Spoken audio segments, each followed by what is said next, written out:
हाँ जी प्यारे विद्यार्थियों, वेलकम। स्वागत है ਤੁਹਾਡਾ ਸਟੱਡੀਸ਼ਿਪ YouTube ਚੈਨਲ ਦੇ ਉੱਪਰ। ਅੱਜ ਇਸ ਵੀਡੀਓ ਦੇ ਰਾਹੀਂ PSPCL ਅਪ੍ਰੈਂਟਿਸਸ਼ਿਪ ਦੀ ਚੋਣ ਉਮੀਦਵਾਰਾਂ ਦੀ ਚੋਣ ਦੇ ਲਈ 1500 ਸੀਟਾਂ ਦੀ ਚੋਣ ਕੀਤੀ ਜਾ ਰਹੀ ਹੈ ਉਮੀਦਵਾਰਾਂ ਦੀ, ਜਿਨ੍ਹਾਂ ਦਾ ਪੇਪਰ ਹੈ ਜਿਹੜਾ 16 ਅਪ੍ਰੈਲ 2023 ਦਿਨ ਐਤਵਾਰ ਨੂੰ ਕੰਡਕਟ ਕਰਵਾਇਆ ਜਾ ਰਿਹਾ। ਸੋ ਉਹਦੀ ਪੇਪਰ ਦੀ ਤਿਆਰੀ ਦੇ ਲਈ ਇਹ ਕਲਾਸ ਹੈ ਜਿਹੜੀ ITI ਪਾਸ ਵਿਦਿਆਰਥੀਆਂ ਦੇ ਲਈ ਬਹੁਤ फ़ायदेमंद होने वाली है। ਤੁਹਾਨੂੰ क्यों यह वीडियो पूरी देखनी चाहिए है ਜਿਹੜੇ ਤਿਆਰੀ कर रहे बच्चे है, ਤਾਂ ਕਿ ਤੁਹਾਨੂੰ पता लग सके बिजली करंट के प्रमुख प्रभाव ਕਿਹੜੇ-ਕਿਹੜੇ ਹੁੰਦੇ ਆ, ਇਹਨਾਂ ਦਾ ਪੂਰੇ ਵੇਰਵੇ ਤੁਹਾਨੂੰ ਮਿਲ ਸਕਣ। बिजली के चालक कंडक्टर जिन्होंने बोलते हैं उन्होंने बारे पूरी जानकारी मिल सके। विशेषतावां उन्हां दीयां की हुंदियां, की होणियां चाहीदियां, उन्हां दे गुण वो पता लग सके। बिजली के रोधक ते उन्हां दी पूरी जानकारी ते विशेषतावां, तापमान के आधार पर रोधकों का वर्गीकरण है जिहड़ा वो किस तरह आपां करते हैं। ये टॉपिकों के विचों किहड़े क्वेश्चन है जिहड़े तुहाडे MCQ क्वेश्चन बन सकते, वो भी नाल नाल दसांगे। सो बिना स्किप कीते तुसीं ये वीडियो पूरी लास्ट तक जरूर देखना, ताकि तुहानूं ये हैल्प है जिहड़ी हो सके तुहाडे तैयारी दे विच। भविख विच भी इस तरह के टॉपिक तुहानूं इस अप्रेंटिसशिप की ट्रेनिंग का जिहड़ा पेपर है ਉਹਦੇ ਨਾਲ ਰਿਲੇਟਡ ਤੁਹਾਨੂੰ ਮੁਹੱਈਆ ਕਰਵਾਉਣ ਦੀ ਕੋਸ਼ਿਸ਼ ਰਹੇਗੀ। ਕਿਸੇ ਤਰ੍ਹਾਂ ਦੀ ਪੁੱਛਗਿੱਛ ਤੁਹਾਡੀ ਹੋਵੇ ਤਾਂ ਤੁਸੀਂ ਕਮੈਂਟ ਬਾਕਸ ਦੇ ਵਿੱਚ ਕਮੈਂਟ ਕਰ ਸਕਦੇ ਹੋ। Stay connected, stay updated. ਇਸ ਚੈਨਲ ਦੇ ਨਾਲ ਜੁੜੇ ਰਹੋ ਔਰ ਅਪਡੇਟ ਰਹੋ।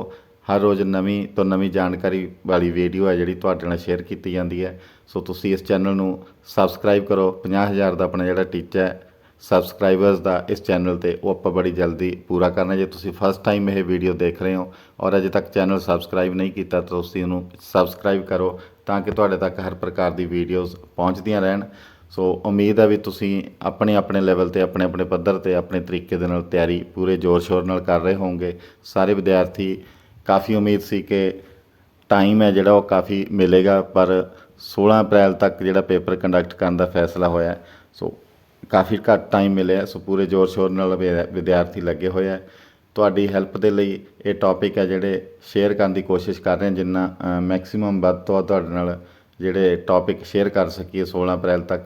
सो अज दे टॉपिक दे विच बिजली करंट के प्रमुख प्रभाव किहड़े-किहड़े है वो आपां तुहाडे नाल डिस्कस करांगे।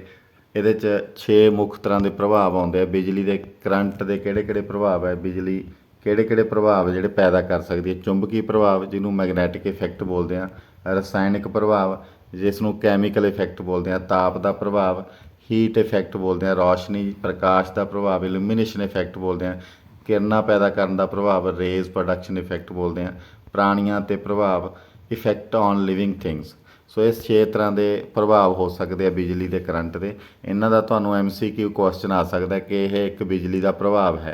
3 गलत दिते हो सकते, एक ठीक हो सकता है, या एक ऑप्शन जी है वो गलत हो सकती है, बाकी 3 ठीक हो सकते हैं। 3 ऑप्शन ठीक हो सकती हैं, एक है जी उपर सारे दी ऑप्शन हो सकती है।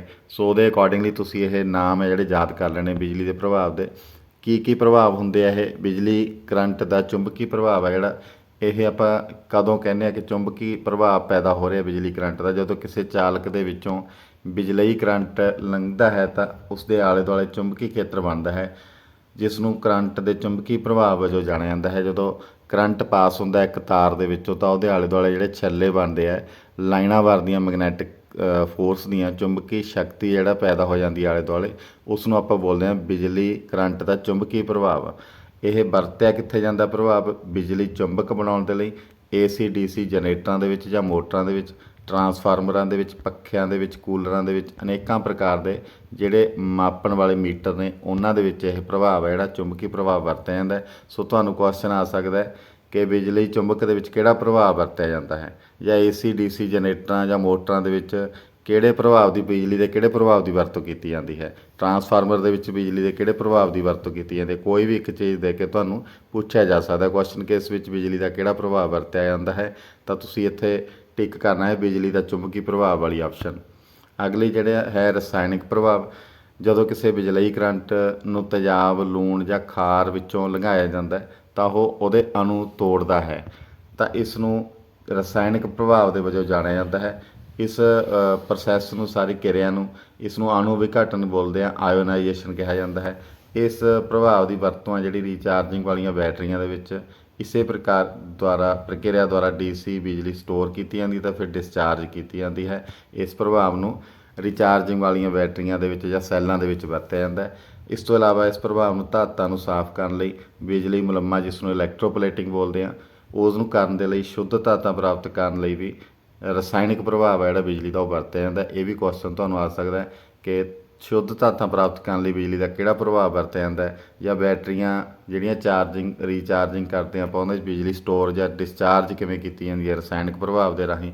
ਇਲੈਕਟ੍ਰੋਪਲੇਟਿੰਗ ਬਿਜਲੀ ਮੁਲੰਮੇ ਦੇ ਵਿੱਚ ਕਿਹੜੀ ਜਿਹੜਾ ਪ੍ਰਭਾਵ ਹੈ ਵਰਤਿਆ ਜਾਂਦਾ ਉਹ ਵੀ ਰਸਾਇਣਿਕ ਪ੍ਰਭਾਵ।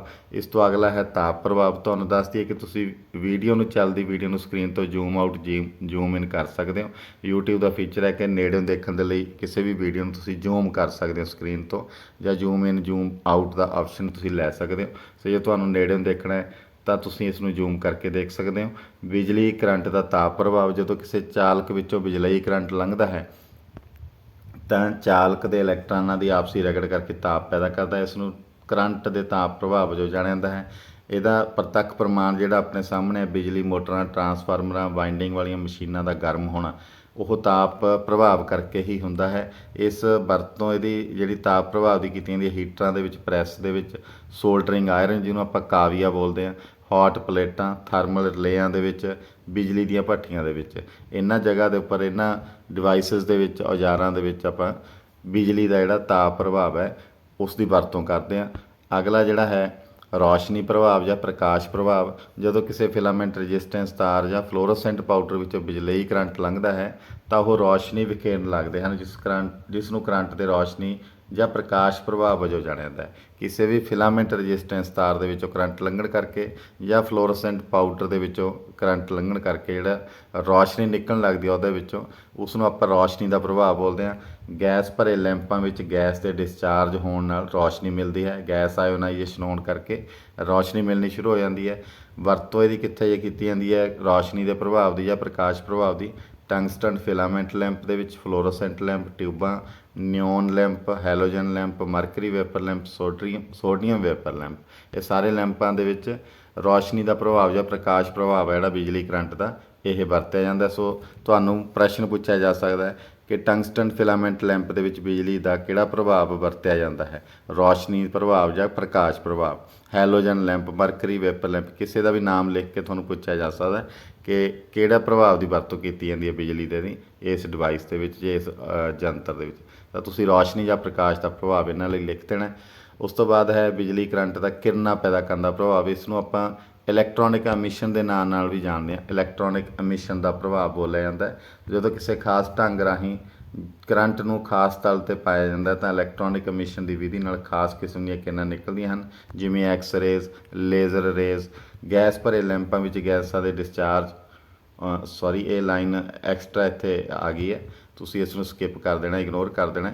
ਵਰਤੋਂ ਜਿਹੜੀ ਹੈ ਐਕਸਰੇ ਕਿਰਨਾਂ ਦੀ ਡਾਕਟਰੀ ਪੇਸ਼ੇ ਦੇ ਵਿੱਚ ਹੁੰਦੀ ਹੈ, ਔਰ ਲੇਜ਼ਰ ਬੀਮ ਦੀ ਜਿਹੜੀ ਵਰਤੋਂ ਹੈ ਇਲੈਕਟ੍ਰੋਨਿਕ ਖੇਤਰ ਦੇ ਵਿੱਚ ਉਹ ਵੱਡੇ ਪੱਧਰ 'ਤੇ ਹਾਈ ਟੈਕਨੋਲੋਜੀ ਖੇਤਰ ਦੇ ਵਿੱਚ ਹੁੰਦੀ ਹੈ। ਸੋ ਇਲੈਕਟ੍ਰੋਨਿਕ ਐਮਿਸ਼ਨ ਦੇ ਰਾਹੀਂ ਖਾਸ ਕਿਰਨਾਂ ਪੈਦਾ ਕਰਨ ਵਾਲਾ ਜਿਹੜਾ ਬਿਜਲੀ ਦਾ ਕਰੰਟ ਦਾ ਪ੍ਰਭਾਵ ਹੈ ਉਹ ਡਾਕਟਰੀ ਪੇਸ਼ੇ ਦੇ ਵਿੱਚ ਵਰਤਿਆ ਜਾਂਦਾ। ਇਲੈਕਟ੍ਰੋਨਿਕ ਖੇਤਰ ਦੇ ਵਿੱਚ ਡੈਕੋਰੇਸ਼ਨ ਵਗੈਰਾ ਲਈ, ਲੇਜ਼ਰ ਬੀਮ ਲਈ ਵੱਡੇ ਸ਼ੋਅ ਜਾਂ ਪ੍ਰੋਗਰਾਮ ਹੁੰਦੇ ਆ ਉੱਥੇ ਵਰਤਿਆ ਜਾਂਦਾ ਹੈ। ਇਸ ਤੋਂ ਬਾਅਦ ਹੈ ਪ੍ਰਾਣੀਆਂ ਦੇ ਉੱਪਰ ਪ੍ਰਭਾਵ। ਇਸ ਨੂੰ ਸ਼ੌਕ ਇਫੈਕਟ ਵੀ ਕਿਹਾ ਜਾਂਦਾ। ਜਦੋਂ ਕਿਸੇ ਮਨੁੱਖੀ ਸਰੀਰ ਨੂੰ ਬਿਜਲੀ ਦਾ ਝਟਕਾ ਲੱਗਦਾ ਹੈ ਉਸ ਨੂੰ ਬੋਲਦੇ ਹਾਂ ਪ੍ਰਾਣੀਆਂ ਦੇ ਉੱਪਰ ਬਿਜਲੀ ਕਰੰਟ ਦਾ ਪ੍ਰਭਾਵ। ਬਿਜਲੀ ਦਾ ਸ਼ੌਕ ਲੱਗਣ ਨੂੰ ਕਾਰਨ ਸਾਡੇ ਤੰਤੂ ਪ੍ਰਬੰਧ ਜਿਹੜਾ ਨਰਵਸ ਸਿਸਟਮ ਹੈ ਸਾਡਾ ਉਹ ਸੁੰਗੜ ਜਾਂਦਾ ਹੈ, ਔਰ ਇਸੇ ਨੂੰ ਬਿਜਲੀ ਦਾ ਝਟਕਾ ਲੱਗਣਾ ਆਖਦੇ ਨੇ। ਕਈ ਵਾਰੀ ਡਾਕਟਰੀ ਪੇਸ਼ੇ ਦੇ ਵਿੱਚ ਡਾਕਟਰਸ ਜਿਹੜੇ ਨੇ ਉਹ ਬਿਜਲੀ ਦੇ ਝਟਕੇ ਲਗਾ ਕੇ ਕਿਸੇ ਸਰੀਰ ਦਾ, ਪ੍ਰਾਣੀ ਦੇ ਸਰੀਰ ਦਾ ਇਲਾਜ ਕਰਦੇ ਨੇ। ਸੋ ਇਹ ਹੈ ਪ੍ਰਾਣੀਆਂ ਦੇ ਉੱਪਰ ਪ੍ਰਭਾਵ। ਇਹ ਸੀਗੇ 6 ਤਰ੍ਹਾਂ ਦੇ ਬਿਜਲੀ ਦੇ ਕਰੰਟ ਦੇ ਪ੍ਰਭਾਵ ਵੱਖੋ ਵੱਖਰੇ। ਇਹਨਾਂ ਨੂੰ ਤੁਸੀਂ ਲਰਨ ਕਰ ਲੈਣਾ, ਯਾਦ ਕਰ ਲੈਣਾ। ਅਗਲਾ ਜਿਹੜਾ ਆਪਣਾ ਹਿੱਸਾ ਹੈ ਵੀਡੀਓ ਦਾ, ਇਹਦੇ ਵਿੱਚ ਤੁਹਾਨੂੰ ਦੱਸਾਂਗੇ ਚਾਲਕਾਂ ਔਰ ਰੋਧਕਾਂ ਦੇ ਬਾਰੇ, ਕੰਡਕਟਰਸ ਅਤੇ ਇਨਸੂਲੇਟਰਸ ਦੇ ਬਾਰੇ। ਚਾਲਕ ਆਪਾਂ ਕਿਸ ਨੂੰ ਕਹਿੰਦੇ ਹਾਂ? ਜਿਹੜੇ ਪਦਾਰਥ ਆਪਣੇ ਵਿੱਚੋਂ ਕਰੰਟ ਨੂੰ ਆਪਣੇ ਵਿੱਚੋਂ ਆਸਾਨੀ ਨਾਲ ਲੰਘਣ ਦਿੰਦੇ ਆ ਉਹਨਾਂ ਨੂੰ ਆਪਾਂ ਚਾਲਕ ਬੋਲਦੇ ਹਾਂ ਜਾਂ ਕੰਡਕਟਰਸ ਬੋਲਦੇ ਹਾਂ। ਇਲੈਕਟ੍ਰੋਨਿਕ ਥਿਊਰੀ ਹੈ ਇੱਕ ਚਾਲਕਾਂ ਦੀ ਜਾਂ ਪਰਮਾਣੂ ਬਣਤਰ ਦੀ। ਇਲੈਕਟ੍ਰੋਨਿਕ ਥਿਊਰੀ ਦੇ ਅਨੁਸਾਰ ਜਿਹੜੇ ਪਦਾਰਥਾਂ ਦੇ ਪਰਮਾਣੂਆਂ ਦੇ ਬਾਹਰਲੇ ਜਾਂ ਆਖਰੀ ਆਰਬਿਟ 'ਚ ਫਰੀ ਇਲੈਕਟ੍ਰੋਨ ਹੁੰਦੇ ਹਨ ਉਹ ਬਿਜਲੀ ਦੇ ਚੰਗੇ ਚਾਲਕ ਹੁੰਦੇ ਹਨ। ਸੋ ਇਲੈਕਟ੍ਰੋਨਿਕ ਥਿਊਰੀ ਦੇ ਅਨੁਸਾਰ ਜਿਹੜੇ ਵੀ ਆਰਬਿਟ ਫਰੀ ਇਲੈਕਟ੍ਰੋਨ ਰੱਖਦੇ ਨੇ ਜਿਹੜੇ ਪਰਮਾਣੂ ਦੇ, ਉਹ ਚੰਗੇ ਚਾਲਕ ਹੁੰਦੇ ਨੇ, ਚੰਗੇ ਕੰਡਕਟਰਸ ਹੁੰਦੇ ਨੇ, ਵਧੀਆ ਕੰਡਕਟਰਸ ਹੁੰਦੇ ਨੇ ਬਿਜਲੀ ਦੇ, ਜਿਨ੍ਹਾਂ ਦੇ ਵਿੱਚ ਫਰੀ ਇਲੈਕਟ੍ਰੋਨ ਹੁੰਦੇ ਨੇ ਆਖਰੀ ਆਰਬਿਟ ਦੇ ਵਿੱਚ। ਸੋ ਆਪਾਂ ਬਿਜਲੀ ਦੇ ਚਾਲਕ ਨੇ ਜਿਹੜੇ ਉਹਨਾਂ ਦਾ ਇਹ ਪੁਆਇੰਟ ਇੱਕ ਹੋਰ ਨੋਟ ਕਰੀਏ ਤਾਂ ਚਾਲਕਾਂ ਦੇ ਪਰਮਾਣੂਆਂ ਦੇ ਆਖਰੀ ਆਰਬਿਟ ਆਖਰੀ ਚੱਕਰ ਵਿੱਚ ਹਮੇਸ਼ਾ 4 ਤੋਂ ਘੱਟ ਇਲੈਕਟ੍ਰਾਨ ਹੁੰਦੇ ਹਨ। ਇਹ ਆਪਾਂ ਗੱਲ ਕਰ ਰਹੇ ਹਾਂ ਪਰਮਾਣੂ ਬਣਤਰ ਦੀ, ਕਿਸ ਤਰ੍ਹਾਂ ਬਣਤਰ ਹੁੰਦੀ ਹੈ ਪਰਮਾਣੂ ਦੀ। ਤੁਸੀਂ ਡਿਟੇਲ ਦੇ ਵਿੱਚ ਐਟਮ ਸਟਰਕਚਰ ਦੀ ਕੋਈ ਵੀ ਵੀਡੀਓ YouTube ਵਗੈਰਾ 'ਤੇ ਦੇਖ ਸਕਦੇ ਹੋ, ਜਾਂ ਕੋਈ ਟੌਪਿਕ ਕਿਤੋਂ ਵੀ ਤੁਸੀਂ ਪੜ੍ਹ ਸਕਦੇ ਹੋ ਐਟੋਮਿਕ ਸਟਰਕਚਰ ਦਾ। ਤਾਂ ਉਹਦੇ 'ਚ ਚਾਲਕਾਂ ਦੇ ਪਰਮਾਣੂਆਂ ਦੇ ਅਖੀਰਲੇ ਆਰਬਿਟ ਵਿੱਚ ਹਮੇਸ਼ਾ 4 ਤੋਂ ਘੱਟ ਇਲੈਕਟ੍ਰਾਨ ਹੁੰਦੇ ਨੇ।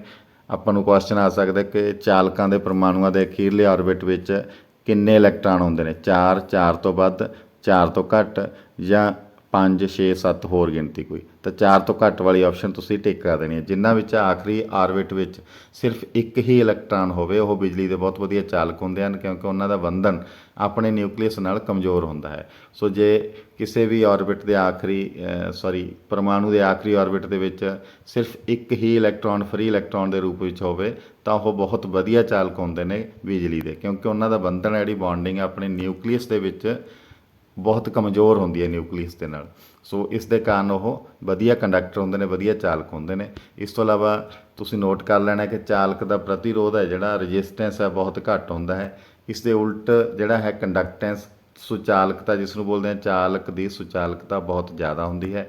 ਇੱਕ ਰੈਜ਼ਿਸਟੈਂਸ ਹੈ ਜਿਸ ਨੂੰ R ਨਾਲ ਨੋਟ ਕਰਦੇ ਹਾਂ ਪ੍ਰਤੀਰੋਧ, ਇੱਕ ਕੰਡਕਟੈਂਸ ਵਰਡ ਹੈ ਜਿਸ ਨੂੰ G ਨਾਲ ਨੋਟ ਕੀਤਾ ਜਾਂਦਾ ਸ਼ਾਰਟ ਦੇ ਵਿੱਚ, G ਵਰਡ ਦੇ ਨਾਲ ਕੰਡਕਟੈਂਸ ਨੂੰ ਨੋਟ ਕੀਤਾ ਜਾਂਦਾ ਹੈ, ਚਾਲਕ ਦੀ ਸੁਚਾਲਕਤਾ ਕਹਿੰਦੇ ਆ। ਸੋ ਜੇ ਪ੍ਰਤੀਰੋਧ ਜ਼ਿਆਦਾ ਹੋਏਗਾ ਤਾਂ ਅੰਡਰਸਟੂਡ ਹੈ ਕਿ ਉਹਦੀ ਸੁਚਾਲਕਤਾ ਜਿਹੜੀ ਘੱਟ ਹੋਏਗੀ। ਜੇ ਪ੍ਰਤੀਰੋਧ ਹੈ ਜਿਹੜਾ ਰੈਜ਼ਿਸਟੈਂਸ ਘੱਟ ਹੋਏਗਾ ਤਾਂ ਉਹਦੀ ਸੁਚਾਲਕਤਾ ਕੰਡਕਟੈਂਸ ਹੈ ਜਿਹੜੀ ਕਰੰਟ ਨੂੰ ਕੰਡਕਟ ਕਰਨ ਦੀ ਕਪੈਸਿਟੀ ਆ ਉਹ ਜ਼ਿਆਦਾ ਹੋਏਗੀ। ਸੋ ਇਹ ਤੁਸੀਂ ਨੋਟ ਕਰ ਲੈਣਾ। ਇਹਦਾ ਵੀ ਕੁਐਸਚਨ ਤੁਹਾਨੂੰ ਆ ਸਕਦਾ ਕਿ ਚਾਲਕ ਦਾ ਪ੍ਰਤੀਰੋਧ ਕਿੰਨਾ ਹੁੰਦਾ ਹੈ, ਬਹੁਤ ਘੱਟ, ਬਹੁਤ ਜ਼ਿਆਦਾ, 0, 5, ਇਸ ਤਰ੍ਹਾਂ। ਚਾਲਕ ਦੀ ਸੁਚਾਲਕਤਾ ਬਹੁਤ ਜ਼ਿਆਦਾ ਹੁੰਦੀ ਹੈ, ਚਾਲਕ ਦਾ ਪ੍ਰਤੀਰੋਧ ਹੈ ਜਿਹੜਾ ਘੱਟ ਹੁੰਦਾ ਹੈ। ਇਸ ਤੋਂ ਬਾਅਦ ਤੁਹਾਨੂੰ ਦੱਸ ਦਈਏ ਬਿਜਲੀ ਦੇ ਚਾਲਕ ਦੇ ਗੁਣ ਜਾਂ ਵਿਸ਼ੇਸ਼ਤਾਵਾਂ ਕੀ ਕੀ ਹੋਣੀਆਂ ਚਾਹੀਦੀਆਂ ਨੇ।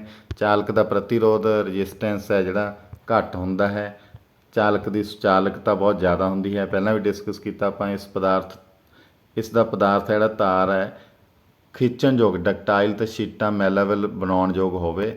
ਜਾਂਤਰਿਕ ਸ਼ਕਤੀ ਜਿਹੜੀ ਮਕੈਨੀਕਲ ਸਟਰੈਂਥ ਆ ਉਹ ਵੀ ਤਸੱਲੀ ਬਖਸ਼ ਹੋਵੇ। ਲਚਕੀਲਾ ਪਦਾਰਥ ਹੋਣਾ ਚਾਹੀਦਾ ਚਾਲਕ ਦਾ। ਇਹਦੀ ਖਿਚਾਅ ਸ਼ਕਤੀ ਜਿਹੜੀ ਟੈਂਸਾਈਲ ਸਟਰੈਂਥ ਆ ਉਹ ਵੀ ਵਧੀਆ ਹੋਵੇ। ਕੀਮਤ ਇਸ ਦੀ ਘੱਟ ਹੋਣੀ ਚਾਹੀਦੀ ਹੈ, ਆਮ ਆਸਾਨੀ ਨਾਲ ਮਿਲਦਾ ਹੋਵੇ ਮਾਰਕੀਟ ਦੇ ਵਿੱਚ, ਔਰ ਇਹਦੇ ਜੋੜਾਂ ਨੂੰ ਸੋਲਡਰ ਕਰਨਾ, ਜੋੜਾਂ ਨੂੰ ਪੱਕੇ ਕਰਨਾ ਜਾਂ ਟਾਂਕੇ ਲਗਾਉਣਾ ਜੋੜਾਂ ਨੂੰ ਆਸਾਨ ਹੋਵੇ। ਇਹ 9 ਪੁਆਇੰਟ ਨੇ ਜਿਹੜੇ ਗੁਣ ਜਾਂ ਵਿਸ਼ੇਸ਼ਤਾਵਾਂ ਦੇ ਵਿੱਚ ਆਉਂਦੇ ਨੇ। ਸਕਰੀਨਸ਼ਾਟ ਵੀ ਤੁਸੀਂ ਇਹਦਾ ਲੈ ਸਕਦੇ ਹੋ ਚੱਲਦੀ ਵੀਡੀਓ ਦੇ ਵਿੱਚ ਆਪਣੇ ਡਿਵਾਈਸ ਦੇ ਵਿੱਚ ਸੇਵ ਕਰਨ ਦੇ ਲਈ, ਤਾਂ ਕਿ ਤੁਸੀਂ ਬਾਅਦ ਦੇ ਵਿੱਚ ਇਹਨੂੰ ਰਿਵਾਈਜ਼ ਕਰ ਸਕੋ। ਸੋ ਕਿਸੇ ਵੀ ਪੁਆਇੰਟ ਤੋਂ ਤੁਹਾਨੂੰ ਕੁਐਸਚਨ ਆ ਸਕਦਾ ਹੈ ਕਿ ਜਾਂਤਰਿਕ ਸ਼ਕਤੀ ਹੈ ਜਿਹੜੀ ਉਹ ਤਸੱਲੀ ਬਖਸ਼ ਹੋਣੀ ਚਾਹੀਦੀ ਹੈ, ਔਰ ਇਹਦਾ ਪਦਾਰਥ ਹੈ ਜਿਹੜਾ ਖਿੱਚਣਯੋਗ ਹੋਣਾ ਚਾਹੀਦਾ, ਖਿੱਚਣਯੋਗ ਔਰ ਸ਼ੀਟਾਂ ਬਣਾਉਣਯੋਗ ਹੋਵੇ। ਕੰਡਕਟੈਂਸ ਜ਼ਿਆਦਾ ਹੋਵੇ, ਰੈਜ਼ਿਸਟੈਂਸ ਘੱਟ ਹੋਵੇ, ਫਲੈਕਸੀਬਲ ਹੋਣਾ ਚਾਹੀਦਾ। ਤੁਹਾਨੂੰ ਪੁੱਛਿਆ ਜਾ ਸਕਦਾ ਕੋਈ ਕੁਐਸਚਨ ਕਿ ਇਹਦੀ ਖਿਚਾਅ ਸ਼ਕਤੀ ਜਿਹੜੀ ਵਧੀਆ ਹੋਣੀ ਚਾਹੀਦੀ ਹੈ, ਘੱਟ ਹੋਣੀ ਚਾਹੀਦੀ ਹੈ, ਨਹੀਂ ਹੋਣੀ ਚਾਹੀਦੀ, ਕੋਈ ਇਸ ਤਰ੍ਹਾਂ ਦੇ ਕੁਐਸਚਨ ਤੁਹਾਨੂੰ ਆ ਸਕਦੇ ਆ। ਸੋ ਇਹ ਤੁਸੀਂ ਨੋਟ ਕਰ ਲੈਣੇ। ਅਗਲਾ ਤੁਹਾਨੂੰ ਦੱਸੀਏ ਬਿਜਲੀ ਦੇ ਕੰਮਾਂ ਲਈ ਵਰਤੇ ਜਾਂਦੇ ਜਿਹੜੇ ਮੁੱਖ ਚਾਲਕ ਹੈ, ਮੁੱਖ ਕੰਡਕਟਰਸ ਨੇ, ਉਹਨਾਂ ਦੀ ਲਿਸਟ ਇੱਥੇ ਦਿੱਤੀ ਹੈ। ਕੋਈ ਵੀ ਤੁਹਾਨੂੰ ਕੁਐਸਚਨ ਦੇ ਵਿੱਚ ਇਹ ਪ੍ਰਸ਼ਨ ਵੀ ਪੁੱਛਿਆ ਜਾ ਸਕਦਾ ਕਿ ਹੇਠ ਲਿਖਿਆਂ ਵਿੱਚੋਂ ਕਿਹੜਾ ਮੁੱਖ ਚਾਲਕ ਹੈ ਜਿਹੜਾ ਬਿਜਲੀ ਦੇ ਕੰਮਾਂ ਲਈ ਵਰਤਿਆ ਜਾਂਦਾ, ਜਾਂ ਕਿਹੜਾ ਚਾਲਕ ਹੈ ਜਿਹੜਾ ਬਿਜਲੀ ਦੇ ਕੰਮਾਂ ਲਈ ਵਰਤਿਆ ਜਾਂਦਾ। ਕੋਈ ਵੀ 3 ਆਪਸ਼ਨ 4 ਆਪਸ਼ਨ ਦੇ ਵਿੱਚੋਂ ਸਹੀ ਹੋ ਸਕਦੀਆਂ ਜਾਂ ਇੱਕ ਸਹੀ ਹੋ ਸਕਦੀ ਹੈ। ਜਿਵੇਂ ਦਾ ਵੀ ਕੁਐਸਚਨ ਹੋਏਗਾ ਉਵੇਂ ਦਾ ਤੁਸੀਂ ਆਨਸਰ ਦੇ ਦੇਣਾ। ਸੋ ਇਹ ਲਿਸਟ ਦੇ ਵਿੱਚੋਂ ਤੁਸੀਂ ਯਾਦ ਕਰ ਲੈਣਾ: ਚਾਂਦੀ, ਤਾਂਬਾ, ਐਲੂਮੀਨੀਅਮ, ਲੋਹਾ, GI ਤਾਰਾਂ, ਪਿੱਤਲ, ਟੰਗਸਟਨ, ਟਿਨ, ਸਿੱਕਾ ਜਿਹਨੂੰ ਲੈਡ ਬੋਲਦੇ ਆ, ਜਿਸਤ, ਔਰ ਪਾਰਾ, ਗੈਸਾਂ, ਹੀਲੀਅਮ, ਆਰਗਨ ਜਾਂ ਨਿਆਨ, ਇਲੈਕਟ੍ਰੋਲਾਈਟਸ ਆ ਜਿਹੜਾ ਤੇਜ਼ਾਬ ਦੇ ਵਿੱਚ ਜੋ ਸ਼ੁੱਧ ਪਾਣੀ ਦਾ ਮਿਲਾ ਕੇ ਘੋਲ ਬਣਾਇਆ ਜਾਂਦਾ ਉਹਨੂੰ ਆਪਾਂ ਇਲੈਕਟ੍ਰੋਲਾਈਟਸ ਬੋਲਦੇ ਹਾਂ। ਇਹ ਵੀ ਬਿਜਲੀ ਦੇ ਜਿਹੜੇ ਚਾਲਕ ਬਣ ਜਾਂਦੇ ਨੇ। ਸੋ ਇਹ ਸਾਰੇ ਲਿਸਟ ਦੇ ਵਿੱਚ ਨਾਮ ਨੇ, ਤੁਸੀਂ ਸਕਰੀਨਸ਼ਾਟ ਲੈ ਸਕਦੇ ਹੋ ਔਰ ਆਪਣੇ ਸੇਵ ਕਰ ਸਕਦੇ ਹੋ ਡਿਵਾਈਸ ਦੇ ਵਿੱਚ। ਇਹ ਮੁੱਖ ਚਾਲਕ ਨੇ, ਮੁੱਖ ਕੰਡਕਟਰ ਮਟੀਰੀਅਲ ਨੇ, ਕੰਡਕਟਿੰਗ ਮਟੀਰੀਅਲ ਜਿਹੜੇ ਬਿਜਲੀ ਦੇ ਕੰਮਾਂ ਦੇ ਲਈ ਵਰਤੇ ਜਾਂਦੇ ਨੇ। ਇਸ ਤੋਂ ਬਾਅਦ ਗੱਲ ਕਰਦੇ ਹਾਂ ਰੋਧਕ ਦੀ, ਇਨਸੂਲੇਟਰਸ ਦੀ। ਜਿਹੜੇ ਬਿਜਲੀ ਦਾ ਕਰੰਟ ਹੈ ਜਿਹੜਾ ਉਹ ਆਪਣੇ ਵਿੱਚੋਂ ਆਸਾਨੀ ਨਾਲ ਨਹੀਂ, ਬਿਲਕੁਲ ਲੰਘਣ ਨਹੀਂ ਦਿੰਦੇ। ਕੁਚਾਲਕ ਵੀ ਇਹਨਾਂ ਨੂੰ ਕਿਹਾ ਜਾਂਦਾ ਹੈ। ਇਹਨਾਂ ਵਿੱਚੋਂ ਕਰੰਟ ਆਮ ਹਾਲਤਾਂ ਵਿੱਚ ਨਹੀਂ ਲੰਘ ਸਕਦਾ। ਇਹਨਾਂ ਦਾ ਪ੍ਰਤੀਰੋਧ ਚਾਲਕਾਂ ਦੇ ਉਲਟ ਜ਼ਿਆਦਾ ਹੁੰਦਾ, ਔਰ ਇਹਨਾਂ ਦੀ ਸੁਚਾਲਕਤਾ ਜਿਹੜੀ ਘੱਟ ਹੁੰਦੀ ਹੈ। ਸੁਚਾਲਕਤਾ ਘੱਟ ਹੁੰਦੀ ਹੈ, ਪ੍ਰਤੀਰੋਧ ਰੈਜ਼ਿਸਟੈਂਸ ਜਿਸ ਨੂੰ ਬੋਲਦੇ ਹਾਂ ਉਹ ਜ਼ਿਆਦਾ ਹੁੰਦਾ ਹੈ ਰੋਧਕ ਦੇ ਕੇਸ ਦੇ ਵਿੱਚ, ਇਨਸੂਲੇਟਰ ਦੇ ਕੇਸ ਦੇ ਵਿੱਚ। ਪਰ ਚਾਲਕ ਦੇ ਕੇਸ ਦੇ ਵਿੱਚ ਪ੍ਰਤੀਰੋਧ ਹੈ ਜਿਹੜਾ ਘੱਟ ਹੁੰਦਾ ਹੈ, ਸੁਚਾਲਕਤਾ ਜ਼ਿਆਦਾ ਹੁੰਦੀ ਹੈ। ਨੋਟ ਕਰ ਲੈਣਾ ਪੁਆਇੰਟ। ਬਾਹਰਲੇ ਔਰਬਿਟ ਫਰੀ ਇਲੈਕਟ੍ਰੋਨ ਇਹਦੇ ਨਹੀਂ ਹੁੰਦੇ, ਤਾਂ ਕਰਕੇ ਹੀ ਇਹ ਜਿਹੜਾ ਸ਼ੇਅਰ ਨਹੀਂ ਕਰਦਾ, ਮੂਵ ਨਹੀਂ ਕਰਦੇ ਇਲੈਕਟ੍ਰੋਨਸ, ਸ਼ੇਅਰਿੰਗ ਨਹੀਂ ਬਣਦੀ, ਇਸ ਲਈ ਇਹ ਰੋਧਕ ਕਹਾਉਂਦੇ ਨੇ, ਇਨਸੂਲੇਟਰ ਕਹਾਉਂਦੇ ਨੇ। ਬਾਹਰਲੇ ਔਰਬਿਟ ਵਿੱਚ 4 ਤੋਂ ਜ਼ਿਆਦਾ ਇਲੈਕਟ੍ਰੋਨ ਹੁੰਦੇ ਨੇ। ਇਹਦੇ ਵਿੱਚ ਰੋਧਕ ਦੇ ਵਿੱਚ ਨਿਊਕਲੀਅਸ ਨਾਲ ਮਜ਼ਬੂਤ ਬੰਧਨ ਬਣਾਇਆ ਹੁੰਦਾ, ਜਿਹੜੇ ਬਾਹਰਲੇ ਇਲੈਕਟ੍ਰੋਨ ਹੁੰਦੇ ਨੇ। ਬਿਜਲੀ ਖੇਤਰ ਵਿੱਚ ਲੋੜੀਂਦੀ ਸੁਰੱਖਿਆ ਮੁਹੱਈਆ ਕਰਵਾਉਂਦੇ ਨੇ। ਕਿਤੇ ਵੀ ਸਾਨੂੰ ਸੁਰੱਖਿਆ ਚਾਹੀਦੀ ਹੈ, ਬਿਜਲੀ ਤੋਂ ਸ਼ੌਕ ਤੋਂ ਬਚਣਾ ਜਾਂ ਕਿਤੇ ਸ਼ਾਰਟ ਸਰਕਟ ਹੋਣ ਤੋਂ ਬਚਾਅ ਕਰਨਾ, ਤਾਂ ਉੱਥੇ ਆਪਾਂ ਇਨਸੂਲੇਟਿੰਗ ਮਟੀਰੀਅਲ ਹੈ ਜਿਹੜੇ ਰੋਧਕ ਪਦਾਰਥ ਹੈ ਉਹ ਵਰਤੋਂ ਦੇ ਵਿੱਚ ਲੈ ਕੇ ਆਉਣਾ। ਕਾਫੀ ਵਰਤੇ ਜਾਂਦੇ ਆ ਬਿਜਲੀ ਦੇ ਖੇਤਰ ਦੇ ਵਿੱਚ। ਇਹਦੀਆਂ ਵਿਸ਼ੇਸ਼ਤਾਵਾਂ ਕੀ ਕੀ ਹੋਣੀਆਂ ਚਾਹੀਦੀਆਂ? ਰੋਧਕਤਾ ਵੱਧ ਹੋਣੀ ਚਾਹੀਦੀ ਹੈ, ਇਹਦੀ ਰਜਿਸਟਿਵਿਟੀ ਹੈ ਜਿਹੜੀ ਜ਼ਿਆਦਾ ਹੋਣੀ ਚਾਹੀਦੀ ਹੈ। ਨਮੀ ਦਾ ਜਿਹੜਾ ਅਸਰ ਨਾ ਹੋਵੇ, ਨਮੀ ਜਾਂ ਪਾਣੀ ਦਾ ਅਸਰ, ਕਿਉਂਕਿ ਕੋਈ ਵੀ ਪਦਾਰਥ ਹੈ ਜਿਹੜਾ ਗਿੱਲਾ ਹੋਣ ਦੇ ਨਾਲ ਉਹਦੀ ਸੁਚਾਲਕਤਾ ਜਿਹੜੀ ਵੱਧ ਜਾਂਦੀ ਹੈ, ਪਰ ਆਪਾਂ ਨੂੰ ਰੋਧਕ ਦੇ ਕੇਸ ਦੇ ਵਿੱਚ ਸੁਚਾਲਕਤਾ ਘੱਟ ਚਾਹੀਦੀ ਹੈ। ਇਸ ਲਈ ਨਮੀ ਦਾ ਉਹਦੇ 'ਤੇ ਇਨਸੂਲੇਟਿੰਗ ਮਟੀਰੀਅਲ 'ਤੇ ਅਸਰ ਨਹੀਂ ਹੋਣਾ ਚਾਹੀਦਾ। ਪਰਮਿਟਿਵਿਟੀ ਇਹਦੀ ਵੱਧ ਹੋਣੀ ਚਾਹੀਦੀ ਹੈ। ਡਾਇਲੈਕਟ੍ਰਿਕ ਸਟਰੈਂਥ ਹੈ ਜਿਹੜੀ ਉਹ ਵੀ ਇਸ ਦੀ ਜ਼ਿਆਦਾ ਹੋਣੀ ਚਾਹੀਦੀ ਹੈ। ਪਰਮਿਟਿਵਿਟੀ ਆਪਣੀ ਹੈਗੀ ਹੈ ਰੈਲੇਟਿਵ ਪਰਮਿਟਿਵਿਟੀ ਜਾਂ ਪਰਮਿਟਿਵਿਟੀ ਆਪਾਂ ਬੋਲਦੇ ਹਾਂ, ਇਹ ਜ਼ਿਆਦਾ ਹੋਣੀ ਚਾਹੀਦੀ ਹੈ। ਡਾਇਲੈਕਟ੍ਰਿਕ ਸਟਰੈਂਥ ਹੈ ਜਿਹੜੀ ਉਹ ਵੀ ਜ਼ਿਆਦਾ ਹੋਣੀ ਚਾਹੀਦੀ ਹੈ ਕਿ ਵੱਧ ਤੋਂ ਵੱਧ ਇਹ ਜਿਹੜਾ ਹੈਗਾ ਇਲੈਕਟ੍ਰਿਕ ਫੀਲਡ ਦਾ, ਬਿਜਲੀ ਖੇਤਰ ਦਾ ਪ੍ਰਭਾਵ ਹੈ ਜਿਹੜਾ ਉਹ ਕਬੂਲ ਸਕਦਾ ਹੋਵੇ, ਵੱਧ ਤੋਂ ਵੱਧ ਪ੍ਰਭਾਵ ਇਹ ਸਹਾਰ ਸਕਦਾ ਹੋਵੇ ਬਿਜਲੀ ਜਿਹੜਾ ਖੇਤਰ ਦਾ, ਬਿਜਲੀ ਸ਼ਕਤੀ ਦਾ। ਯੰਤਰਿਕ ਸ਼ਕਤੀ ਜਿਹੜੀ ਮਕੈਨੀਕਲ ਪੱਖੋਂ ਵੀ ਇਹ ਸਟਰੋਂਗ ਹੋਣਾ ਚਾਹੀਦਾ, ਉਹ ਵੀ ਜ਼ਿਆਦਾ ਹੋਵੇ। ਤਾਪ ਸਹਾਰਨ ਦੀ ਸਮਰੱਥਾ ਜਿਹੜੀ ਉਹਦੀ ਜ਼ਿਆਦਾ ਹੋਣੀ ਚਾਹੀਦੀ ਹੈ ਇਨਸੂਲੇਟਿੰਗ ਮਟੀਰੀਅਲ ਦੀ, ਕਿਉਂਕਿ ਤਾਪ ਜਿਹੜਾ ਹੈ ਇਨਸੂਲੇਟਿੰਗ ਮਟੀਰੀਅਲ ਨੂੰ ਕਮਜ਼ੋਰ ਕਰ ਦਿੰਦਾ, ਉਹਦੀ ਸ਼ਕਤੀ ਨੂੰ। ਇਸ ਲਈ ਉਹਦੀ ਸੁਚਾਲਕਤਾ ਜਿਹੜੀ ਵੱਧ ਜਾਂਦੀ ਹੈ ਵੱਧ ਤਾਪਮਾਨ 'ਤੇ। ਪਰ ਆਪਾਂ ਨੂੰ ਜ਼ਿਆਦਾ ਤਾਪ ਸਹਾਰਨ ਦੀ ਸਮਰੱਥਾ ਵਾਲੇ ਜਿਹੜੇ ਇਨਸੂਲੇਟਿੰਗ ਮਟੀਰੀਅਲ ਚਾਹੀਦੇ, ਇਹ ਗੁਣ ਹੋਣਾ ਚਾਹੀਦਾ ਇਹਦੇ ਵਿੱਚ। ਕੀਮਤ ਹੈ ਜਿਹੜੀ ਉਹ ਘੱਟ ਹੋਣੀ ਚਾਹੀਦੀ ਹੈ, ਮਾਰਕੀਟ ਦੇ ਵਿੱਚ ਆਸਾਨੀ ਨਾਲ ਮਿਲ ਸਕਦਾ ਹੋਵੇ, ਜਲਨਸ਼ੀਲ ਨਾ ਹੋਵੇ, ਜਲਦੀ ਅੱਗ ਨਾ ਲੱਗ ਸਕਦੀ ਹੋਵੇ, ਔਰ ਇਹਦੇ ਉੱਪਰ ਵਾਤਾਵਰਨ ਦਾ ਜਾਂ ਤੇਜ਼ਾਬਾਂ ਅਤੇ ਖਾਰਾਂ ਦਾ ਜਿਹੜਾ ਅਸਰ ਹੈ ਉਹ ਘੱਟ ਤੋਂ ਘੱਟ ਹੋਵੇ। ਇਹ ਸਕਰੀਨਸ਼ਾਟ ਤੁਸੀਂ ਲੈ ਸਕਦੇ ਹੋ ਰੋਧਕਾਂ ਦੇ ਗੁਣ ਜਾਂ ਵਿਸ਼ੇਸ਼ਤਾਵਾਂ। ਕੋਈ ਵੀ ਕੁਐਸਚਨ ਇਹਦੇ ਵਿੱਚੋਂ ਤੁਹਾਨੂੰ ਹੋ ਸਕਦਾ ਕਿ ਡਾਇਲੈਕਟ੍ਰਿਕ ਸਟਰੈਂਥ ਵੱਧ ਹੋਣੀ ਚਾਹੀਦੀ ਹੈ ਜਾਂ ਘੱਟ ਹੋਣੀ ਚਾਹੀਦੀ ਹੈ ਜਾਂ ਵਿੱਚ ਵਿਚਾਲੇ ਹੋਣੀ ਚਾਹੀਦੀ ਹੈ, ਕੁਛ ਵੀ ਇਸ ਤਰ੍ਹਾਂ ਦਾ ਕੁਐਸਚਨ ਆ ਸਕਦਾ ਕਿਸੇ ਵੀ ਪੁਆਇੰਟ ਦੇ ਉੱਪਰ। ਇਸ ਤੋਂ ਬਾਅਦ ਤੁਹਾਨੂੰ ਲਿਸਟ ਦੇ ਰਿਹਾ ਬਿਜਲੀ ਦੇ ਕੰਮਾਂ ਲਈ ਵਰਤੇ ਜਾਂਦੇ ਮੁੱਖ ਰੋਧਕ ਨੇ ਜਿਹੜੇ। ਅਬਰਕ ਜਿਹਨੂੰ ਮਾਈਕਾ ਬੋਲਦੇ ਆ, ਐਸਬੈਸਟਾਸ, ਰਬੜ, PVC, ਪੋਲੀਵਿਨਾਈਲ ਕਲੋਰਾਈਡ, ਸ਼ੀਸ਼ਾ, ਗਲਾਸ, ਕਾਗਜ਼, ਲੱਕੜ, ਇਨੈਮਲ, ਫਾਈਬਰ, ਵਿਟੂਮਨ, ਵਾਰਨਿਸ਼, ਖਣਿਜ ਤੇਲ, ਪੋਰਸਿਲੀਨ। ਇਹਦਾ ਸਕਰੀਨਸ਼ਾਟ ਤੁਸੀਂ ਲੈ ਸਕਦੇ ਹੋ ਚੱਲਦੀ ਵੀਡੀਓ ਦੇ ਵਿੱਚ। ਔਰ ਤੁਹਾਨੂੰ ਇਹ ਨਾਮ ਜਿਹੜੇ ਯਾਦ ਕਰ ਲੈਣੇ ਚਾਹੀਦੇ ਨੇ। ਮੁੱਖ ਰੋਧਕ ਨੇ ਜਿਹੜੇ ਬਿਜਲੀ ਦੇ ਕੰਮਾਂ ਦੇ ਵਿੱਚ ਵਰਤੇ ਜਾਂਦੇ ਨੇ। ਇਹਦਾ ਕੁਐਸਚਨ ਤੁਹਾਨੂੰ ਆ ਸਕਦਾ ਕਿ ਹੇਠ ਲਿਖਿਆਂ ਵਿੱਚੋਂ ਕਿਹੜਾ ਰੋਧਕ ਹੈ ਜਿਹੜਾ ਬਿਜਲੀ ਦੇ ਕੰਮਾਂ ਲਈ ਵਰਤਿਆ ਜਾਂਦਾ, ਜਾਂ ਹੇਠ ਲਿਖਿਆਂ ਵਿੱਚੋਂ ਕਿਹੜਾ ਪਦਾਰਥ ਰੋਧਕ ਅਖਵਾਉਂਦਾ ਹੈ। ਸੋ ਉਹ ਨਾਮ ਦਿੱਤੇ ਹੋ ਸਕਦੇ ਆ, 3 ਨਾਮ ਗਲਤ, 1 ਨਾਮ ਇਹਨਾਂ ਵਿੱਚੋਂ ਹੋ ਸਕਦਾ ਕਿਸੇ ਦੇ ਵਿੱਚੋਂ ਉਹ ਠੀਕ ਹੋਵੇ। ਉਹ ਤੁਸੀਂ ਆਪਸ਼ਨ ਉਸੇ ਤਰ੍ਹਾਂ ਆਨਸਰ ਦੇ ਵਿੱਚ ਅਟੈਂਪਟ ਕਰ ਦੇਣਾ। ਸੋ ਰੋਧਕਾਂ ਦੀ ਵਰਤੋਂ ਦੀ ਗੱਲ ਕਰੀਏ ਇਨਸੂਲੇਟਿੰਗ ਮਟੀਰੀਅਲਸ ਦੀ। ਆਬਰਕ ਜਿਹੜਾ ਹੈ ਇਹ ਪ੍ਰੈਸਾਂ ਔਰ ਕੰਡੈਂਸਰਾਂ ਦੇ ਵਿੱਚ ਵਰਤਿਆ ਜਾਂਦਾ। ਤੁਹਾਨੂੰ ਪੁੱਛਿਆ ਜਾ ਸਕਦਾ ਕਿ ਆਬਰਕ ਦੀ ਵਰਤੋਂ ਕਿੱਥੇ ਹੁੰਦੀ ਹੈ। ਆਪਸ਼ਨ ਦੇ ਵਿੱਚ ਪ੍ਰੈਸ ਜਾਂ ਕੰਡੈਂਸਰ ਹੋਏਗਾ, ਜਾਂ ਇੱਕ ਹੋਏਗਾ, ਜਾਂ ਦੋਨੋਂ। ਐਸਬੈਸਟਾਸ ਪ੍ਰੈਸਾਂ, ਓਵਨਾਂ, ਬਿਜਲੀ ਕੇਤਲੀਆਂ, ਸਰਕਟ ਬ੍ਰੇਕਰਾਂ ਦੇ ਆਰਕ ਚੈਂਬਰਾਂ ਵਿੱਚ ਵਰਤਿਆ ਜਾਂਦਾ। ਰਬੜ ਹੈ ਜਿਹੜੀ ਇਹ ਤਾਰਾਂ ਦੀ ਇਨਸੂਲੇਸ਼ਨ, ਰਬੜ ਦੇ ਦਸਤਾਨੇ, ਬੈਟਰੀਆਂ ਦੇ ਕੰਟੇਨਰਾਂ ਦੇ ਵਿੱਚ ਲਈ ਵਰਤੀ ਜਾਂਦੀ ਹੈ। PVC ਹੈ ਜਿਹੜੀ ਇਹ ਵੀ ਕੇਬਲਾਂ ਲਈ ਇਨਸੂਲੇਸ਼ਨ ਦੇ ਤੌਰ 'ਤੇ ਵਰਤੀ ਜਾਂਦੀ ਹੈ। ਸ਼ੀਸ਼ਾ ਜਿਹੜਾ ਬਿਜਲੀ ਦੇ ਬਲਬ, ਟਿਊਬਾਂ, ਮਰਕਰੀ ਆਰਕ ਰੈਕਟੀਫਾਇਰਸ, ਓਵਰਹੈੱਡ ਲਾਈਨਾਂ ਦੇ ਇਨਸੂਲੇਟਰ ਬਣਾਉਣ ਲਈ ਵਰਤੀ ਜਾਂਦੀ ਹੈ। ਕਾਗਜ਼ ਹੈ ਜਿਹੜਾ ਇਹ ਤੇਲ ਨਾਲ ਭਰੀਆਂ ਪਾਵਰ ਕੇਬਲਾਂ ਜਾਂ ਕੰਡੈਂਸਰ ਬਣਾਉਣ ਲਈ ਵਰਤਿਆ ਜਾਂਦਾ ਹੈ। ਲੱਕੜ ਦੀ ਵਰਤੋਂ ਜਿਹੜੀ ਵਾਇਰਿੰਗ ਬੋਰਡ, ਪੈਨਲ ਬੋਰਡ, ਪੋਲ, ਲੈਡ ਐਸਿਡ ਬੈਟਰੀਆਂ ਦੇ ਸੈਪਰੇਟਰ ਲਈ ਵਰਤਿਆ ਜਾਂਦਾ ਹੈ। ਇਨੈਮਲ ਹੈ ਜਿਹੜਾ ਬਾਈਂਡਿੰਗ ਤਾਰਾਂ ਨੂੰ ਇਨਸੂਲੇਟ ਕਰਨ ਲਈ ਵਰਤਿਆ ਜਾਂਦਾ। ਫਾਈਬਰ ਹੈ ਜਿਹੜਾ ਮੋਟਰਾਂ ਆਦਿ ਦੀਆਂ ਟਰਮੀਨਲ ਪਲੇਟਾਂ ਜਾਂ ਬਿਜਲੀ ਫਿਟਿੰਗ ਦੀਆਂ ਸ਼ੀਟਾਂ ਜਾਂ ਪੈਨਲ ਬਣਾਉਣ ਦੇ ਲਈ ਵਰਤਿਆ ਜਾਂਦਾ। ਇਹ ਵੀ ਤੁਸੀਂ ਸਕਰੀਨਸ਼ਾਟ ਲੈ ਸਕਦੇ ਹੋ। ਇਹ ਕਿੱਥੇ ਕਿਹੜਾ ਮਟੀਰੀਅਲ ਵਰਤਿਆ ਜਾਂਦਾ ਇਹਦਾ ਵੀ ਤੁਹਾਨੂੰ ਪ੍ਰਸ਼ਨ ਹੈ ਜਿਹੜਾ MCQ ਦੇ ਵਿੱਚ ਪੇਪਰ ਦੇ ਵਿੱਚ ਆ ਸਕਦਾ। ਸੋ ਇਹਦਾ ਤੁਸੀਂ ਤਿਆਰ ਕਰ ਲੈਣਾ ਟੌਪਿਕ। ਇਸ ਤੋਂ ਬਾਅਦ ਹੈ ਤਾਪਮਾਨ ਦੇ ਆਧਾਰ 'ਤੇ ਰੋਧਕਾਂ ਦਾ ISI ਵਰਗੀਕਰਨ, ਜਿਹਨੂੰ ਆਪਾਂ ਇੰਗਲਿਸ਼ ਦੇ ਵਿੱਚ ਕਹਿੰਦੇ ਹਾਂ ਥਰਮਲ ਕਲਾਸੀਫਿਕੇਸ਼ਨ ਆਫ ਇਨਸੂਲੇਟਰਸ। IS 1271 1958 ਇਹ ਕੋਡ ਹੈ ਇਸ ਦਾ। ਇਨਸੂਲੇਟਰਸ ਦੀ ਕਲਾਸੀਫਿਕੇਸ਼ਨ ਵਰਗੀਕਰਨ ਕੀਤਾ ਹੈ ਇੰਡੀਅਨ ਸਟੈਂਡਰਡਸ ਇੰਸਟੀਚਿਊਟ ਨੇ। ISI ਦਾ ਮਤਲਬ ਹੈ ਇੰਡੀਅਨ ਸਟੈਂਡਰਡਸ ਇੰਸਟੀਚਿਊਟ ਦੇ ਵੱਲੋਂ ਵਰਗੀਕਰਨ ਕੀਤਾ ਗਿਆ ਤਾਪਮਾਨ ਦੇ ਆਧਾਰ 'ਤੇ ਕਿ ਕਿੰਨੇ ਤਾਪਮਾਨ 'ਤੇ ਕਿਹੜੇ ਪਦਾਰਥ ਨੂੰ ਕਿਹੜੀ ਕੈਟੇਗਰੀ ਦੇ ਵਿੱਚ ਲੈਣਾ। ਉਹ ਅੱਗੇ ਚਾਰਟ ਹੈ, ਤੁਹਾਨੂੰ ਇਹਦੇ 'ਚੋਂ ਵੀ ਕੁਐਸਚਨ ਆ ਸਕਦੇ ਆ। ਪਹਿਲੇ ਨੰਬਰ 'ਤੇ ਲੜੀ ਨੰਬਰ ਹੈ, ਉਸ ਤੋਂ ਅਗਲੇ ਕਾਲਮ ਦੇ ਵਿੱਚ ਸ਼੍ਰੇਣੀ ਹੈ, ਕਿਹੜੀ ਸ਼੍ਰੇਣੀ ਹੈ। ਉਸ ਤੋਂ ਬਾਅਦ ਸ਼੍ਰੇਣੀ ਤੋਂ ਬਾਅਦ ਹੈ ਤਾਪਮਾਨ, ਤਾਪਮਾਨ ਤੋਂ ਬਾਅਦ ਹੈ ਤਾਪਮਾਨ ਦੀ ਲਿਮਟ, ਪਦਾਰਥ ਕਿਹੜੇ ਕਿਹੜੇ ਆਉਂਦੇ ਆ ਇਹਦੇ ਵਿੱਚ, ਪਦਾਰਥਾਂ ਦੀ ਲਿਸਟ ਹੈ। ਸੋ ਇਹ ਤੁਸੀਂ ਇੱਕ ਇੱਕ ਕਰਕੇ ਦੇਖ ਲੈਣਾ ਹੈ। ਨੰਬਰ 1 ਤੇ ਹੈ ਕਲਾਸ ਵਾਈ। ਕਲਾਸ ਵਾਈ ਜਿਹੜਾ ਹੈ 90 ਡਿਗਰੀ ਟੈਂਪਰੇਚਰ ਤੱਕ ਦਾ ਹੈ। ਰੂੰ, ਰੇਸ਼ਮ, ਕਾਗਜ਼, ਲੱਕੜੀ, ਸੈਲੂਲੋਜ਼, ਰੇਸ਼ੇਦਾਰ ਪਦਾਰਥ। ਤੁਹਾਨੂੰ ਇਹ ਪੁੱਛਿਆ ਜਾ ਸਕਦਾ ਕਿ ਕਲਾਸ ਵਾਈ ਸ਼੍ਰੇਣੀ ਦੇ ਜਿਹੜੇ ਇਨਸੂਲੇਟਰਸ ਨੇ, ਰੋਧਕ ਪਦਾਰਥ ਨੇ, ਉਹ ਕਿੰਨੇ ਡਿਗਰੀ ਟੈਂਪਰੇਚਰ ਦੀ ਲਿਮਟ ਤੱਕ, ਸੀਮਾ ਤੱਕ ਕੰਮ ਕਰਦੇ ਆ, ਤਾਂ 90 ਡਿਗਰੀ ਟੈਂਪਰੇਚਰ ਤੱਕ। ਕਲਾਸ ਏ ਹੈ ਜਿਹੜਾ ਉਹ 105 ਡਿਗਰੀ ਤੱਕ ਕੰਮ ਕਰਦਾ ਹੈ। ਕਲਾਸ ਈ ਹੈ ਜਿਹੜਾ 120 ਡਿਗਰੀ ਤੱਕ। ਕਲਾਸ ਬੀ ਹੈ ਜਿਹੜਾ 130 ਡਿਗਰੀ ਤੱਕ। ਕਲਾਸ ਐਫ ਹੈ ਜਿਹੜਾ 155 ਡਿਗਰੀ ਤੱਕ। ਕਲਾਸ ਐਚ 180 ਡਿਗਰੀ ਤੱਕ।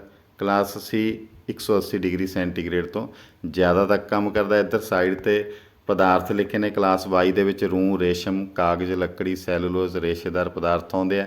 ਕਲਾਸ ਏ ਦੇ ਵਿੱਚ ਜਿਹੜੇ ਇੰਪ੍ਰੀਗਨੇਟਡ ਸੰਤਰਪਿਤ ਕੀਤੇ ਹੋਏ ਕਲਾਸ ਵਾਈ ਪਦਾਰਥ ਨੇ ਉਹ ਆਉਂਦੇ ਆ। ਵਾਰਨਿਸ਼ ਕੀਤਾ ਹੋਇਆ ਕਾਗਜ਼, ਤੇਲ ਨਾਲ ਭੇਜੀ ਕਾਟਨ, ਸਿਲਕ ਆਦਿ। ਕਲਾਸ ਈ ਹੈ ਜਿਹੜੀ 120 ਡਿਗਰੀ ਟੈਂਪਰੇਚਰ ਤੱਕ, ਇਹਦੇ ਵਿੱਚ ਆਉਂਦੇ ਆ ਇਨੈਮਲ, ਸਿੰਥੈਟਿਕ ਰੇਜ਼ਨਸ, ਫਾਰਮਲਡੀਹਾਈਡ ਨਾਲ ਜੋੜੀਆਂ ਕਾਗਜ਼ ਅਤੇ ਰੂੰ ਦੀਆਂ ਪਰਤਾਂ। ਕਲਾਸ ਬੀ ਹੈ ਜਿਹੜਾ 130 ਡਿਗਰੀ, ਇਹ ਅਬਰਕ, ਐਸਬੈਸਟਾਸ, ਫਾਈਬਰ, ਕੱਚ ਆਦਿ ਇਨਆਰਗੈਨਿਕ ਪਦਾਰਥ ਜਿਨ੍ਹਾਂ ਨੂੰ ਸੰਤਰਪਿਤ ਕੀਤਾ ਗਿਆ ਹੋਵੇ। ਇਹ ਤੁਸੀਂ ਲਰਨ ਕਰ ਲੈਣਾ ਟੇਬਲ। ਇਸ ਤੋਂ ਬਾਅਦ 180 ਡਿਗਰੀ ਤੋਂ ਜ਼ਿਆਦਾ ਵਾਲੇ ਜਿਹੜੇ ਸਿਰਾਮਿਕ, ਕੱਚ, ਕੁਆਰਟਜ਼, ਮਾਈਕਾ ਆਦਿ ਇੱਕ ਪਦਾਰਥ ਆਉਂਦੇ ਆ। 7 ਸ਼੍ਰੇਣੀਆਂ ਨੇ, ਕੁੱਲ 7 ਕਲਾਸਿਸ ਦੇ ਵਿੱਚ ਵਰਗੀਕਰਨ ਕੀਤਾ ਹੋਇਆ ਟੈਂਪਰੇਚਰ ਦੇ ਆਧਾਰ 'ਤੇ। ਜਿਉਂ-ਜਿਉਂ ਆਪਾਂ ਨੀਚੇ ਨੂੰ ਜਾਂਦੇ ਹਾਂ, ਕਲਾਸ ਵਾਈ ਤੋਂ ਸ਼ੁਰੂ ਕਰਕੇ ਏ, ਈ, ਬੀ, ਐਫ, ਐਚ, ਸੀ, ਤਾਂ ਟੈਂਪਰੇਚਰ ਦੀ ਰੇਂਜ ਹੈ ਜਿਹੜੀ ਉਹ ਵੱਧਦੀ ਜਾਂਦੀ ਹੈ 180 ਤੋਂ ਜ਼ਿਆਦਾ ਤੱਕ, ਘੱਟੋ ਘੱਟ 90 ਡਿਗਰੀ ਕਲਾਸ ਵਾਈ ਦੇ ਵਿੱਚ।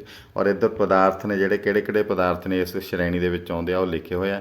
ਇਹਨਾਂ ਦਾ ਕੁਐਸਚਨ ਤੁਹਾਨੂੰ ਆ ਸਕਦਾ ਕਿ ਰੂੰ ਜਿਹੜੀ ਹੈ ਕਿਹੜੀ ਕਲਾਸ ਦੇ ਵਿੱਚ ਆਉਂਦੀ ਹੈ, ਰੋਧਕਾਂ ਦੀ ਕਿਹੜੀ ਕਲਾਸ ਦੇ ਵਿੱਚ ਕੰਸੀਡਰ ਕੀਤੀ ਜਾਂਦੀ ਹੈ, ਕਲਾਸ ਵਾਈ ਦੇ ਵਿੱਚ। ਅਬਰਕ ਜਿਹੜਾ ਹੈ ਉਹ ਸੰਤਰਪਿਤ ਕੀਤਾ ਹੋਇਆ ਅਬਰਕ ਉਹ ਕਿਹੜੇ 'ਚ ਆਉਂਦਾ, 130 ਡਿਗਰੀ ਸੈਂਟੀਗ੍ਰੇਡ ਦੇ ਰੇਂਜ ਦੇ ਵਿੱਚ, ਕਲਾਸ ਬੀ ਦੇ ਵਿੱਚ ਆਉਂਦਾ ਹੈ। ਸੋ ਇਹ ਟੇਬਲ ਹੈ ਜਿਹੜਾ ਸਕਰੀਨਸ਼ਾਟ ਤੁਸੀਂ ਇਹਦਾ ਵੀ ਲੈ ਸਕਦੇ ਹੋ। ਇਹਦੇ ਨਾਲ ਹੀ ਗੁੱਡ ਲੱਕ, ਤੁਹਾਨੂੰ ਹੋਰ ਟੌਪਿਕਸ ਦੇ ਲੈਕਚਰ ਨੋਟਸ ਆਪਾਂ ਅਗਲੀ ਵੀਡੀਓਜ਼ ਦੇ ਵਿੱਚ ਆਉਣ ਵਾਲੇ ਦਿਨਾਂ ਦੇ ਵਿੱਚ ਤੁਹਾਡੇ ਲਈ ਤਿਆਰ ਕਰਕੇ ਸ਼ੇਅਰ ਕਰਨ ਦੀ ਪੂਰੀ ਕੋਸ਼ਿਸ਼ ਕਰਾਂਗੇ। ਸਾਰੇ ਵਿਦਿਆਰਥੀ ਡਟੇ ਰਹੋ, ਪੂਰੀ ਤਿਆਰੀ ਆਪਣੀ ਕਰਦੇ ਰਹੋ ਔਰ ਤੁਹਾਨੂੰ ਸ਼ੁਭ ਇਛਾਵਾਂ, ਸ਼ੁਭ ਕਾਮਨਾਵਾਂ। ਕਿਸੇ ਵੀ ਸੋਸ਼ਲ ਮੀਡੀਆ ਪਲੇਟਫਾਰਮ ਦਾ ਲਿੰਕ ਤੁਸੀਂ ਇੰਸਟਾਗ੍ਰਾਮ, ਫੇਸਬੁੱਕ ਪੇਜ ਜਿਨ੍ਹਾਂ 'ਤੇ ਇਸੇ ਤਰ੍ਹਾਂ ਦੀਆਂ ਵੀਡੀਓਜ਼ ਤੁਹਾਨੂੰ ਡੇਲੀ ਮਿਲਦੀਆਂ ਰਹਿਣਗੀਆਂ, ਉਹ ਵੀ ਤੁਸੀਂ ਫੋਲੋ ਕਰ ਸਕਦੇ ਹੋ। ਡਿਸਕ੍ਰਿਪਸ਼ਨ ਬਾਕਸ ਦੇ ਵਿੱਚ ਲਿੰਕ ਕਲਿੱਕ ਕਰਕੇ। ਔਰ ਅਗਲੀ ਵੀਡੀਓ ਦੇ ਵਿੱਚ ਮਿਲਦੇ ਹਾਂ ਨਵੀਂ ਜਾਣਕਾਰੀ ਦੇ ਨਾਲ। ਤਦ ਤੱਕ ਲਈ ਗੁੱਡ ਲੱਕ। ਬਹੁਤ ਬਹੁਤ ਥੈਂਕ ਯੂ।